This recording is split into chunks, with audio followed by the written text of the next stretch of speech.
मित्रांनो, कल्पना करा, तुम्ही 30 लाख रुपये देऊन एखादा प्लॉट घेतला आणि काही वर्षांनी अचानक सरकारचं नोटीस आलं की तुमच्या प्लॉटवरून हायवे जाणार आहे आणि हायवेसाठी ती जमीन सरकार ताब्यात घेणार आहे. तर मग मित्रांनो, खरंच सरकार हे असं करू शकतं का? चला जाणून घेऊया. नमस्कार मित्रांनो, मी संपदा आणि तुम्ही पाहताय तुमचं आवडतं प्लॉट ज्ञान. तर मित्रांनो, या प्रक्रियेला म्हणतात लँड ॲक्विजिशन. आता लँड ॲक्विजिशन म्हणजे काय? तर सरकार हे जनहितासाठी खासगी जमीन सरकारी प्रक्रियेद्वारे आपल्या ताब्यात घेतं. उदाहरणार्थ, मेट्रोसाठी, रेल्वे स्टेशनसाठी, गव्हर्नमेंट स्कूलसाठी, हॉस्पिटलसाठी आणि अशा बऱ्याच गोष्टींसाठी.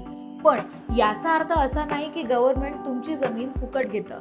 तर गव्हर्नमेंट तिथल्या कायदेशीर कायद्यानुसार तुमचा बाजारभाव देऊन तुम्हाला ती जमीन तुमच्याकडून विकत घेतं. आणि तुमच्या जमिनीची जी किंमत आहे ती बऱ्याच गोष्टींवर ठरवली जाते, जसं की तुमच्या जमिनीचे स्थान, त्यानंतर त्याचा बाजारभाव, क्षेत्रफळ इत्यादी गोष्टींवरती तुमच्या जमिनीची किंमत ठरवली जाते.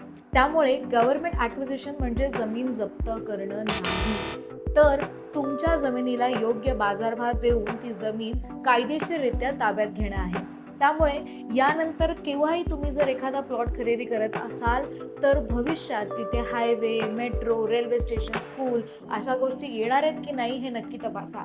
कारण तुमचा तपास तुमची भविष्यात तुम्हाला नुकसान होणार आहे की मग नफा हे ठरवतं.